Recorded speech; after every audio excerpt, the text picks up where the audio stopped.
Hello students, welcome to my application. तो students start करिए question number 3। Okay, तो students ये जो क्वेश्चन है उसमें आपको एक मशीन दे रखा है। ठीक है, एक फैक्ट्री के अंदर अलग अलग टाइप के 3-4 मशीन होते हैं और ये जो क्वेश्चन है वो आपको एग्ज़ाम में रेगुलरली पूछते हैं और ये जो क्वेश्चन है वो आपकी बुक्स में नहीं है। ठीक है, लेकिन आपको ये जो क्वेश्चन है वो रेगुलरली एग्ज़ाम में पूछते हैं, तो इस क्वेश्चन को हम पेपर सॉल्यूशन से ही कवर कर लेंगे। ठीक है, बिकॉज आपकी बुक्स में इस टाइप के क्वेश्चन जो पहले थे, बहुत पुरानी अगर आप बुक्स देखोगे तो उसमें थे, लेकिन जो न्यू BS आती है ना उसमें ये क्वेश्चन हटा दिए, लेकिन एग्ज़ाम में पूछते हैं पुरानी बुक से। तो आपको एक रिक्वेस्ट है कि आप जितने भी पेपर सॉल्यूशन में करवा रहा हूँ उसमें से इस क्वेश्चन को थोड़ा बहुत सीख लो, काम आएगा एग्जाम में। देखो क्या बोला गया, in a factory there are 4 machine ABCD। Okay, मतलब समझो मैं आपको प्रैक्टिकली बताऊँ ना तो ये पूरी एक फैक्ट्री है, समझो ये पूरा एक फैक्ट्री है। अब ये फैक्ट्री की जगह है और उस जगह पर उन्होंने 4 मशीन को इंस्टॉल करवाया है। मतलब यहाँ पर एक A मशीन है, यहाँ पर B मशीन है, यहाँ पर C और यहाँ पर D, ऐसे 4 मशीन है। देखो लिखा भी है, each machine occupy the equal space. सभी मशीन ने इक्वल स्पेस ऑक्यूपाई किया है, मतलब मशीन ने जगह जो रोकी है ना वो एक जैसी रोकी।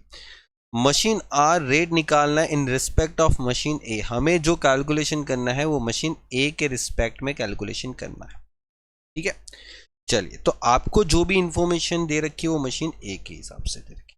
तो यहां पर लिख देंगे कि statement of machine are rate. तो यहां पर जो रुपीज आएगा और ये आ जाएगा पर आर। ओके, और आप कितने आर काम करते हो वो यहां पर ऊपर हम लिख देंगे जब आपको मिलेगा तब। ओके, चलिए, 2 टाइप के एक्सपेंस होते, एक तो यहां पर फिक्स्ड एक्सपेंसेस, और ये फिक्स एक्सपेंसेस क्या होता है मैंने आपको समझाया हुआ है। ओके, और एक होगा वेरिएबल एक्सपेंसेस। ओके, चलिए, ठीक है, चलिए तो अभी देखते हैं आगे। तो देखो सबसे पहले तो हमने मशीन को खरीदा 3 लाख में, और मशीन को खरीदने के बाद उस मशीन का स्क्रैप वैल्यू है 30,000 और मशीन का यूजफुल लाइफ है 9 ईयर।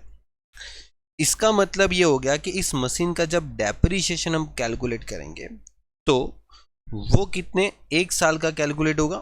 और 1 साल का डेप्रिसिएशन कैसे कैलकुलेट होगा, तो देखो डेप्रिसिएशन आप वेरिएबल में लिखोगे। 3 लाख का मशीन है, उसका स्क्रैप वैल्यू उसके मशीन की कॉस्ट में से लेस होता है और डिवाइड बाय 9 ईयर हो जाता है।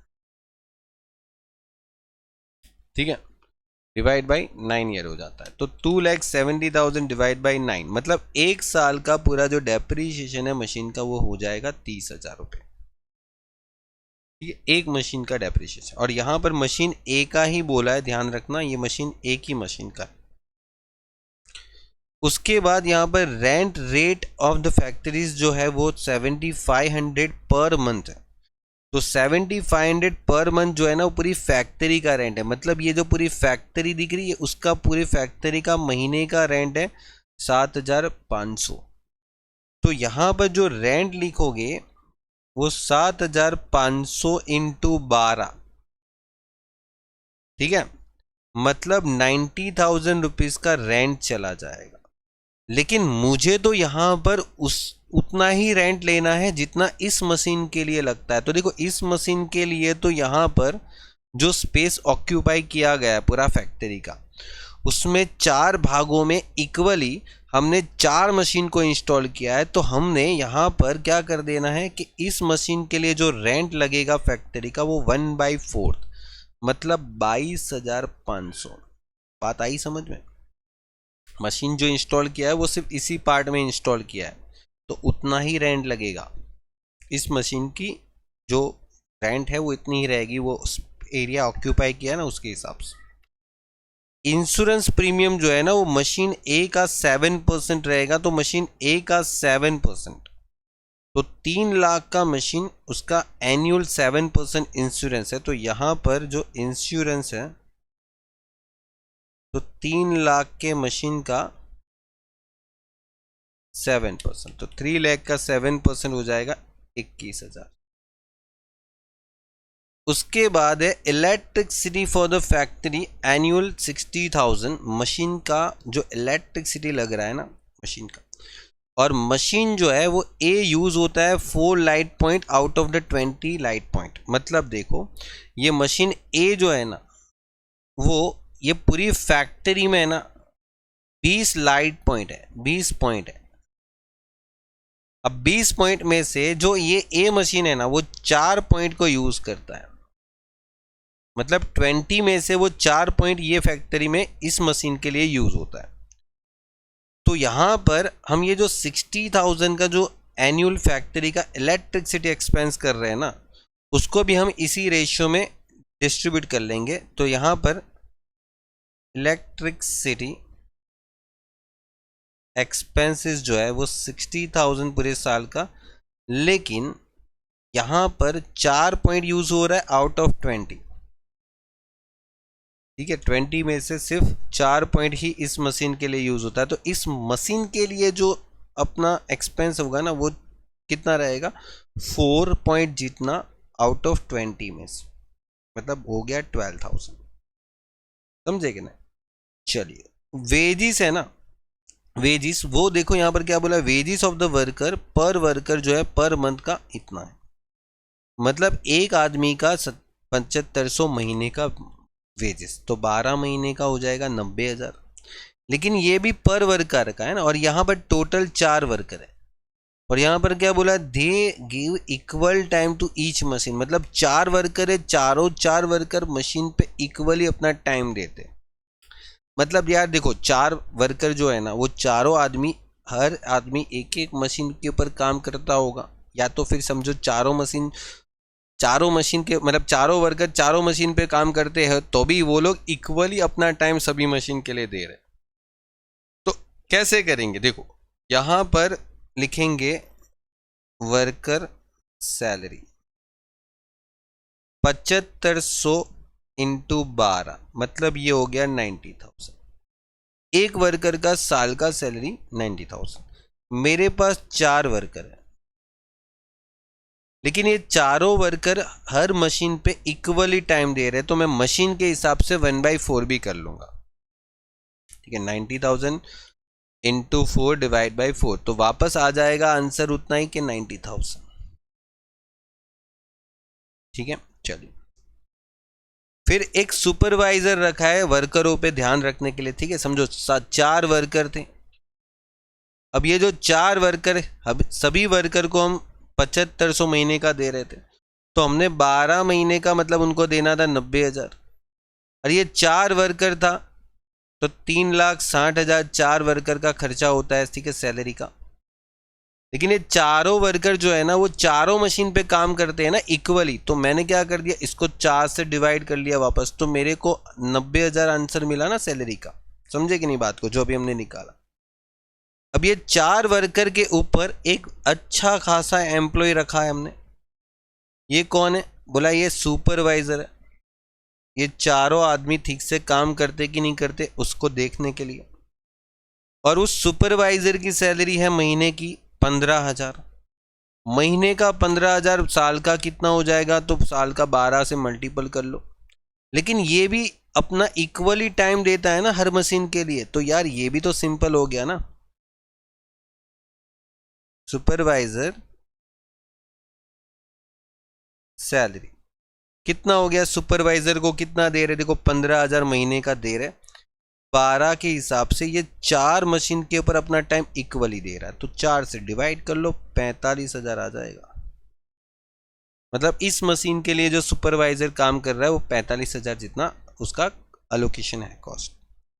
अब ये रिपेयर मेंटेनेंस जो है ये वेरिएबल कॉस्ट हो गया। Annual power expenses variable cost हो गया। पावर जो है वो कैसे लगता है, मशीन चलेगा तो पावर लगे ना, पावर मतलब मशीन चलाने के लिए जो पावर लगता है उसकी बात कर रहा है।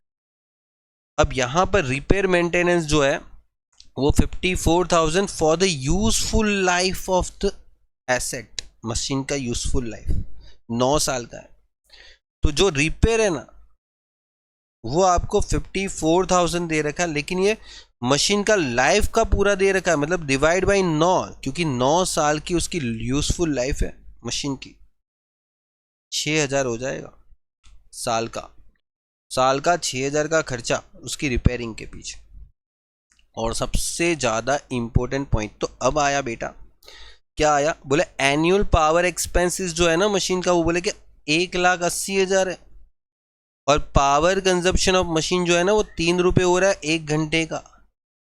मतलब अगर आप मशीन चलाते हो ना बेटा, तो 1 घंटे मशीन चलाओ तो 3 यूनिट जितना पावर आपका हो जाएगा, 3 यूनिट आपका पावर चलेगा। और 1 यूनिट का जो इलेक्ट्रिसिटी बोर्ड वाला है ना वो आपसे पैसा 8 रुपये लेता है। मतलब ये हो गया, समझो यहां पर हम इसका मतलब निकालते हैं। देखो अगर 1 घंटे आपने मशीन चलाया तो वो मशीन है ना 3 यूनिट्स का पावर ले लेता है, और 3 यूनिट का पावर लेता है, और उसके हिसाब से 1 यूनिट का कितना खर्चा लगता है बेटा, 8 रुपये पर यूनिट। मतलब 1 घंटे का मेरा पावर का जो खर्चा होगा वो कितना होगा, तो 8 को 3 से मल्टीपल कर लो, 24 रुपये मेरा 1 घंटे का पावर का खर्चा है। पावर इलेक्ट्रिसिटी, 1 घंटे की जो इलेक्ट्रिसिटी है ना वो 24 रुपये लगेगी। मतलब मेरा मशीन चलेगा ना, 1 घंटे मशीन चलाना मेरी फैक्ट्री में, तो 24 रुपये लाइट बिल पक्का है, आने वाला है। और ये मशीन का पूरे साल का जो लाइट बिल आया ना एनुअल, देखो यहाँ पर बोला एनुअल, वो 1,80,000 आया पूरे साल का, 1,80,000 रुपये। तो एनुअल पावर जो है 1,80,000 रुपये आया। और यहाँ पर मुझे चाहिए पर आवर। अब मेरे को पता ही नहीं ना, तो मेरे को इतना मालूम है कि पावर जो है वो 1 घंटे यूज होता है ना मेरा मशीन, तो 24 रुपये का पावर चलता है। तो सवाल ये है कि सर जी जब 24 रुपये मेरा लाइट बिल आता है तो इसका मतलब मेरा 1 घंटे का पावर मैंने यूज़ किया होगा, 1 घंटे मैंने मशीन चलाया होगा। तो मेरा तो पूरे साल का लाइट बिल जो आया वो 1,80,000 आया ना, तो इसका मतलब मैंने पावर जो है, मतलब मशीन जो है वो कितने घंटे चलाया। यार देखो सिंपल है, मैंने मशीन चलाया होगा 7,500 घंटे, है ना, मैंने एक मशीन चलाया होगा 7,500 घंटे। अब इतने घंटे मैंने मशीन चलाया तो मैं यहाँ पर लिख देता हूँ 7,500, और इसका टोटल करो बेटा कितना आ रहा है, देखो 22,500, फिर 21,000, 12,000, 90,000, 45,000, कितना आ रहा है 1,90,500। और इसको है ना ये आवर्स से डिवाइड करो, डिवाइड बाय 7,500, तो ये आ जाएगा 25.4। और ये सबको हमें डिवाइड करना है अपने 7,500 आवर्स से, मतलब 30,000 डिवाइड बाई 7,500 कितना आ रहा है 4, 6,000 डिवाइड बाई 7,500 कितना आ रहा है 0.8, और 25.4 प्लस 4 प्लस 0.8 प्लस 24 कितना आ रहा है 54.2। ये हो गया अपना फाइनल आंसर, ये हो गया आपका टोटल आंसर। और इसको भी टोटल कर लो, ठीक है, 1,90,500 में 30,000, 6,000 और 1,80,000, मतलब 406500 सबका टोटल, ठीक है। इसके साथ टोटल कर लो 1 2 3 4, कंप्लीट हो गया, ये आपका क्वेश्चन हो गया। ओके चलिए, तो ये पेपर भी आपका कंप्लीट हो जाता है। मिलते हैं नेक्स्ट लेक्चर में नए क्वेश्चन के लिए। Good bye and take care.